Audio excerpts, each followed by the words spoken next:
Brazil today, and my dad came to visit, and I'm glad he's able to stop by. This is going to be the first time he gets to meet Elise. But I didn't tell Thais that my dad was coming because I just didn't want to give her an opportunity to say no.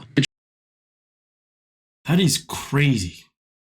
Do you feel like that your partner may say no to your father meeting his grandchild for the very first time? I mean, if that doesn't sound unhealthy, then damn, I don't know what is.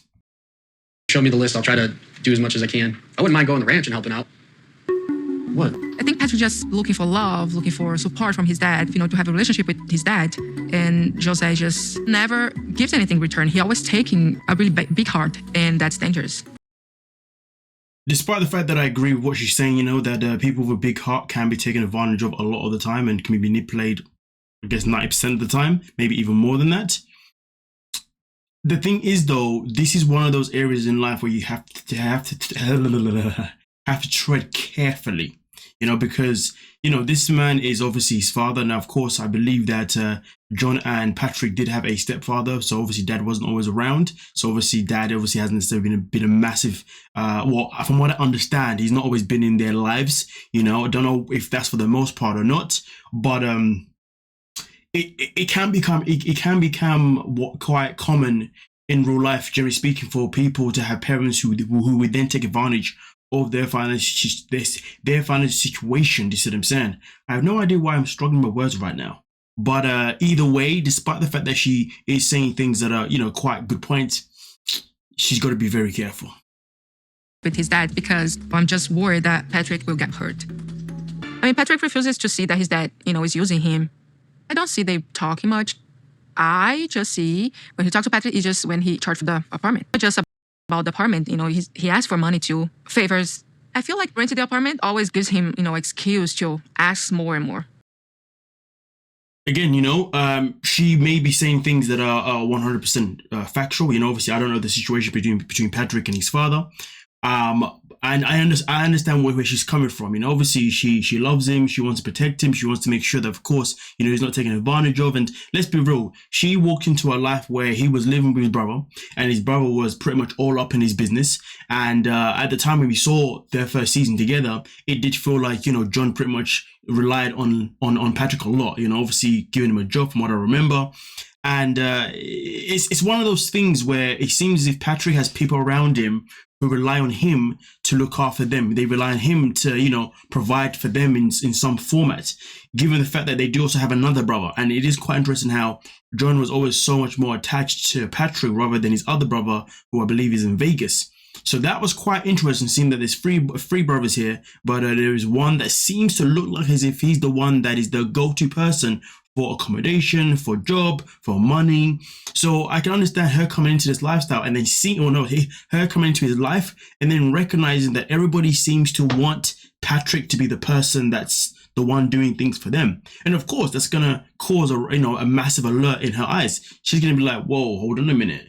We need to try and set some boundaries. Now, is she wrong to then tell him that, hey, you need to start setting boundaries, in terms of how you want to support and help other people? No, she's not wrong, because the matter of fact is, because she's now joining his life, and obviously they've now got a kid and they're now married, decisions that he makes can also easily impact her and also impact the child. So of course, there is silver lining. There is a point where she can say certain things because she has every right to do that. Because at the end of the day, once you become a couple, you are one, right? You know what I mean? You are looking after for each other. You do not do things that stabs other person in the back or lets other person down or anything that jeopardizes the other person. You always got to do things that involves you two having a communication, having a conversation to say that you're both okay with this choice. Now, we've noticed that when it comes to Patrick, he doesn't always want to communicate everything with his wife.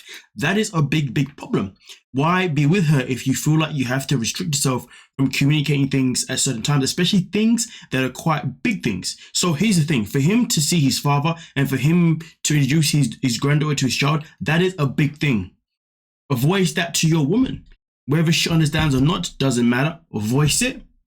And if she disagrees, still stick with it. At least you've had a conversation, at least you started, because at the end of the day, not every conversation means an agreement. Some conversations you can walk away with agreeing to disagree, as long as you can both still respect one another, you can both still love one another, and so on. And that's something that seems to be lacking with these two when it comes to Patrick and his family. You know, he was unable to really put in the respect that was needed and the boundary that was needed with his brother when we first saw him. And it seems as if, according to what she's saying right now, he's unable to also do that right here, right now as well. But again, though, she has to be obviously careful about how she's going to want to word things, you know, obviously towards him, you know. But also at the same time, he has to be more mindful to the fact that he's not making choices anymore that just affect him. He's now making choices that affect his family, the family that he has now built, not the family he came from. The family you build is way much more important than the one you came from. Let's remember that. Otherwise, how do we just? Otherwise, we would. Let me just leave that statement there. Do we like with it? Doesn't get it. My dad isn't that well off. So the fact that I get to help my dad out and get to spend time with him, it's really important to me. And I need some time to give attention to my side of the family too. And if Thais doesn't understand that, we're going to have a problem. Despite the fact that I understand the point of view he's coming at, but this is one of the issues. He's saying that if she doesn't understand that, well, then we're going to have a problem. Why? Why would you have a problem if she doesn't understand that? Like I said before, sometimes you are going to agree in the decisions that you make together, and sometimes you are both going to have to walk away to agree to disagree. As long as you still love each other, as long as you still respect each other, it is what it is. So the fact that he's coming out with this type of energy, that's not good energy. No, it's not, you know, because it's an energy of somebody that's saying, well, this is the ultimatum. Well, if this is the choice, well, this is what we're going from. You know what? I'm going to ignore how you feel about it. I'm just going to do this anyway. I don't want to be emotionally available for you. All those things. That's what he screams, okay? And that's how it's going to translate to whoever you're saying it to, because some people, they will react in different ways. You see what I'm saying? So really and truly, he needs to fix that part of himself, because I feel like that part of himself is the part that prevents him from actually communicating properly with his woman by saying, hey, da-da-da-da-da. But instead of communicating, he wants to be telling us that, hey, we have a problem. Why? There doesn't need to be a problem, okay? It's just a conversation you need to have, and that's it, you know? And that's that.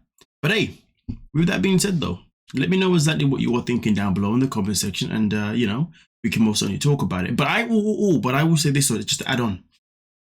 At first, when I saw this clip, I was like, well, when I watched the episode and I obviously made this clip here, I was like, this isn't really much about, you know, the couple. But then I realized that there's a lot to actually uncover in this topic. Because obviously, you know, it is called TLC, right? The Learning Channel. And this is something that I guess we can definitely learn from. You know, we can definitely learn on communicating better, understanding that communication sometimes can come with agreeing and sometimes it can come with disagreeing, but also making sure that we always remember, we always make sure that we are still walking away with a healthy level of respect, love, care, the whole shebang.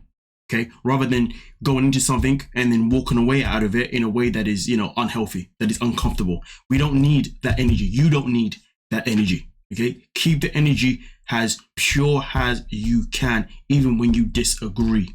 Because if you can't do that, well, then maybe it's time to look elsewhere. Maybe it's time to, you know, walk away potentially.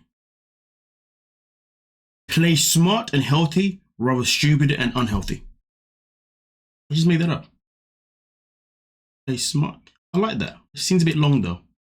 Either way though, let me know what you're thinking down below. We can talk about it. Don't forget to like, subscribe. Oh gosh, like, subscribe, and of course, peace.